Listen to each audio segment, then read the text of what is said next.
Ce truc pourtant essentiel qu'on oublie toutes et tous dans notre vie d'humain. Vous écoutez l'interview de Colo, le podcast qui plonge dans nos intériorités. Et cette semaine, je suis vraiment trop ravie de vous partager autour de ça, parce que je pense que ça peut être vraiment un allié dans nos quotidiens. Bonne écoute!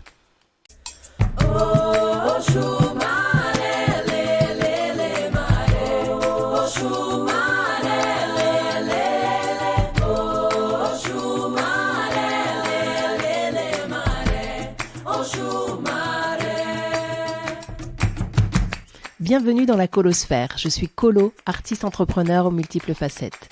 Chaque vendredi, dans l'interview de Colo, je vous propose une plongée thématique avec ou sans invité, dans nos vies intérieures, dans notre puissance et notre vulnérabilité, dans toutes les nuances qui font de nous des êtres humains. Si vous avez apprécié ce rendez-vous, partagez-le à vos proches, écrivez-moi en commentaire et pour soutenir le podcast, mettez une super note pleine d'étoiles. Et hello, bonjour à tous, bonjour à toutes. Je suis super contente de vous retrouver aujourd'hui. Et j'espère que cette nouvelle phase plutôt printanière vous fait du bien, que le renouveau que ça annonce avec tout ce qui va bourgeonner puis éclore, c'est aussi une phase qui vous accompagne dans votre vie, dans vos projets, dans vos envies. Et, euh, et voilà, je vous souhaite aussi de pouvoir accompagner ça peut-être d'un nettoyage de vos espaces de vie, nettoyage de votre véhicule corporel et aussi nettoyage de tous ces espaces d'énergie stagnante qu'on peut récupérer, qui sont quelquefois soit des pensées, soit des choses qu'on doit faire, mais qui traînent et qui prennent beaucoup d'espace. Je pense que j'ai l'impression que, enfin en tout cas moi le printemps ça m'appelle à ça, alors c'est ce que je vous souhaite aussi. Moi c'est ce que j'essaye de faire, donc voilà, je vous le partage. Aujourd'hui, l'épisode, c'est vraiment autour d'un thème qui est évident, qu'on sait tous et en même temps qu'on oublie au quotidien. Et je trouve que qu'oublier ça dans nos quotidiens, c'est une forme peut-être de mise à distance parce que c'est assez terrifiant. Et en même temps, pourtant, paradoxalement, s'en rappeler au quotidien, ça pourrait nous, nous permettre d'avoir un allié en fait dans nos quotidiens, de voir ça de manière positive. Alors, j'arrête le suspense. Et en fait, ce dont j'ai envie de vous parler, c'est de se rappeler que tout simplement, en tant qu'humain, on est mortel. Être mortel, c'est quoi? Ça paraît complètement basique ce que je suis en train de vous dire, mais je crois que c'est bien de le redécortiquer. Être mortel, c'est quoi? C'est d'avoir un temps limité sur cette planète Terre et d'avoir un temps limité et inconnu. Parce qu'on sait bien que on peut demain traverser la rue, se faire écraser, on peut demain avoir un accident, on peut avoir un AVC dans la prochaine heure et tout ça, en fait, on n'a aucune prise sur le jour où notre cloche de départ va sonner. On n'a aucune prise, mais j'ai l'impression, en fait, dans nos vies, qu'on vit chaque jour comme si on n'avait pas conscience de ça, comme si en fait on avait un temps indéfini.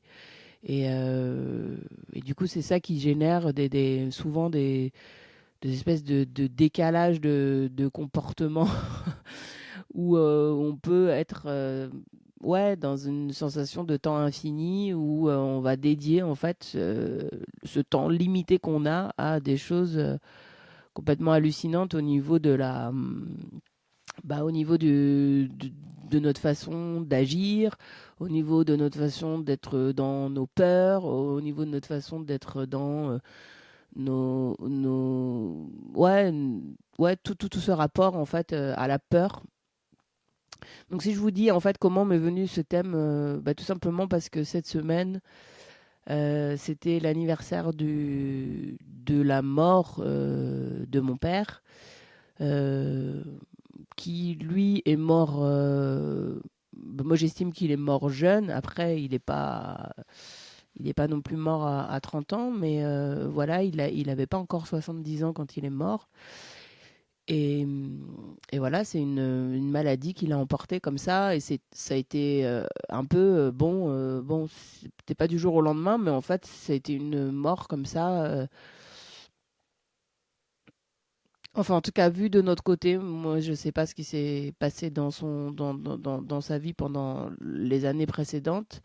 Mais vu de notre côté d'enfant, en tout cas, je parlais pour moi, de mon côté d'enfant, bah, ça a été vraiment euh, très rapide entre le moment où on a su qu'il était malade et le moment où il est mort. Et, euh, et, et ça a été en fait très intense. Il y a vraiment ce côté où je pense que si on ne la vit pas, on se rend pas compte en fait que c'est possible et que c'est quand on dit souvent ça, ah oui, bah, si tu traverses la rue demain, tu te fais écraser. Bah, en fait, si, en fait. Je pense que tant qu'on n'a pas euh, approché la mort de près, c'est très difficile de l'intégrer dans nos vies comme quelque chose, comme une donnée en fait factuelle qui ramène notre temps à, à, ouais, à une sorte de frise limitée, en fait. Donc, ce que j'avais envie de vous partager aujourd'hui, c'est pas du tout le truc de justement de se le rappeler au quotidien pour vivre encore plus dans la peur et dans l'angoisse de la mort, mais c'est plutôt essayer de se dire comment le fait d'être mortel et d'être finalement de passage sur cette terre, qu'est-ce que ça peut qu'est-ce que ça peut au contraire nous apporter comme forme de réconfort et de alors relativisation, je sais pas si j'aime trop ce mot, mais je dirais plutôt comme forme de dézoomage. Moi, j'aime bien plutôt ce truc de dézoomer, se rappeler voilà qu'on est un humain sur Terre, sur la planète Terre, la planète Terre qui est dans un système beaucoup plus large. Voilà, quelquefois, moi, je sais que dans des moments où je peux être un peu trop concentrée sur des choses qui sont vraiment des choses de conditions d'humain, tu vois, des peurs, des ressentis, des tournées en boucle certaines pensées, tous ces espèces de trucs-là, bah, je trouve qu'en fait, ça fait du bien de dézoomer. Ce que j'appelle par dézoomer, c'est vraiment bah, par exemple, je sais que quand j'habitais à Lyon, je suis allée comme ça plusieurs fois au planétarium quand j'étais dans ces genres d'états-là, plus.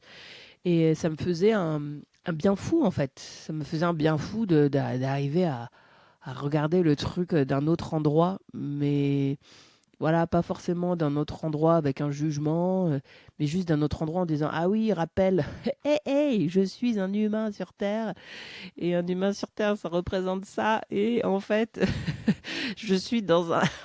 Waouh, dans un truc, mais tellement plus grand, plus énorme que, que voilà quoi. À quoi bon tourner en boucle ces trucs-là et plutôt, pourquoi pas, les dédier ce temps à des choses qui me font du bien, qui me font plaisir et qui me donnent envie.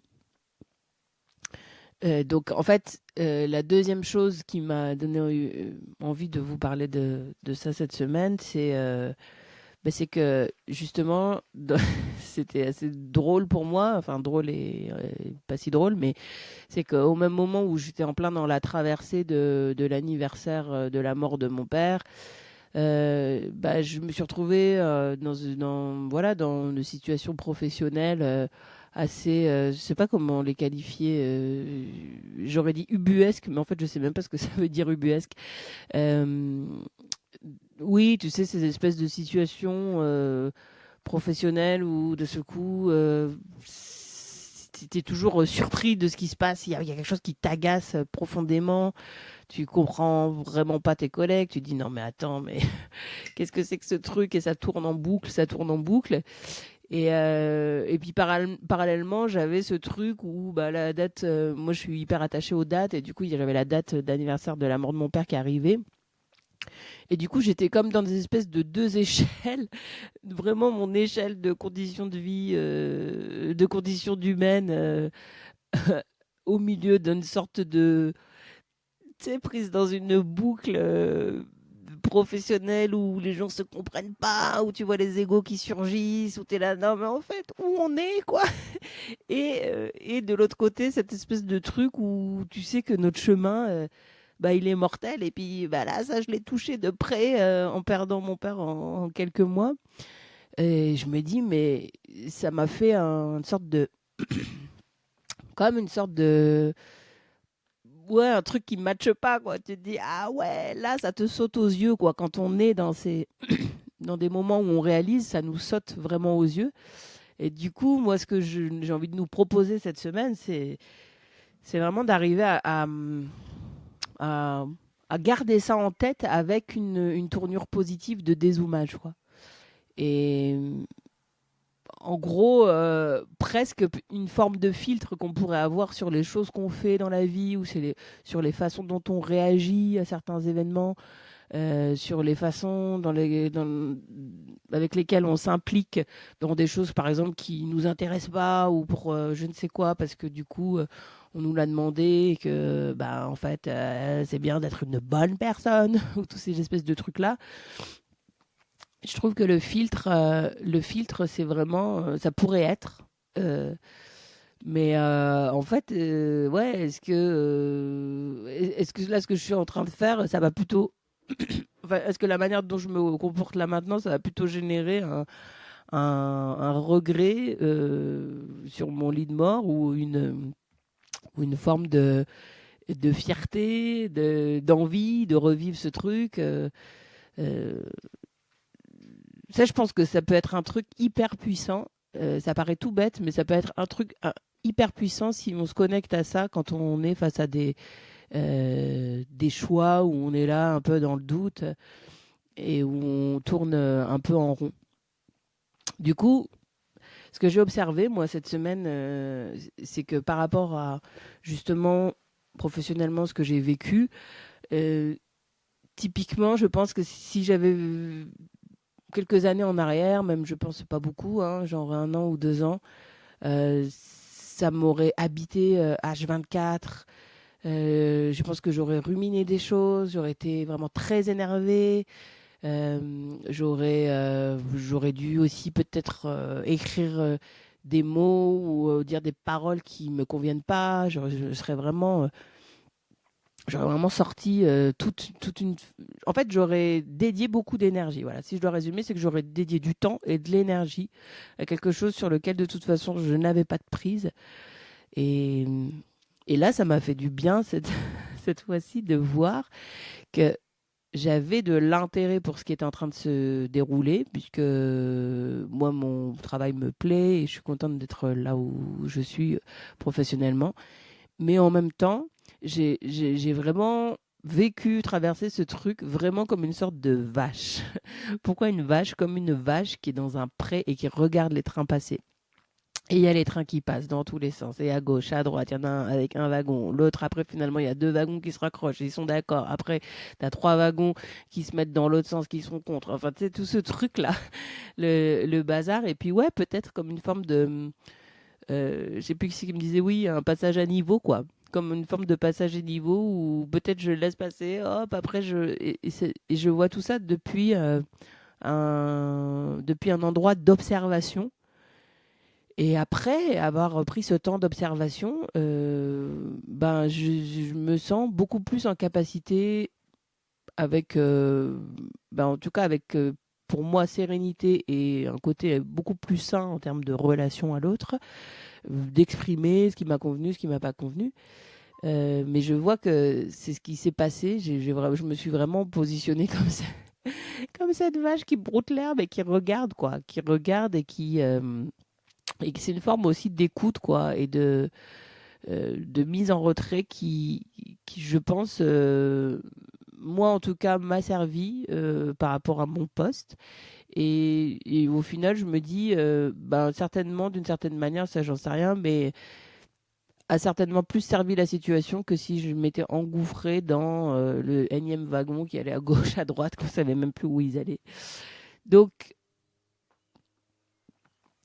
c'est comme si, en fait, cette semaine, bah ouais, j'ai vraiment ressenti l'espèce de paradoxe et cette double échelle dans laquelle on est un petit peu tout le temps en tant qu'humain.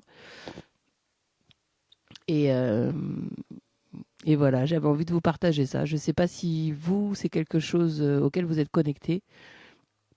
Le fait qu'on soit mortel, la mort, est-ce que c'est quelque chose qui vous angoisse ou est-ce qu'au contraire c'est quelque chose qui vous drive ben, en mode motivation chaque jour et qui vous emmène vers la réalisation de ce qui est important pour vous et de ce qui vous fait du bien.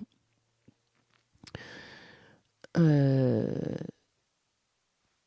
ouais, dites-moi, ça me fera plaisir d'écouter vos retours là-dessus et je pense que c'est tout ce que je voulais partager, mais il y a vraiment ce truc d'observation, de se positionner comme une vache en regardant les trains.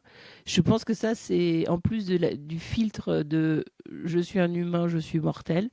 Je crois que c'est deux choses qui sont vraiment très précieuses pour moi, en tout cas, dans mon quotidien, et que je vais me renoter quelque part parce que je pense que c'est utile de l'avoir pour le remobiliser quand on l'oublie. Voilà. Et ben, je vous souhaite une belle semaine et à très vite.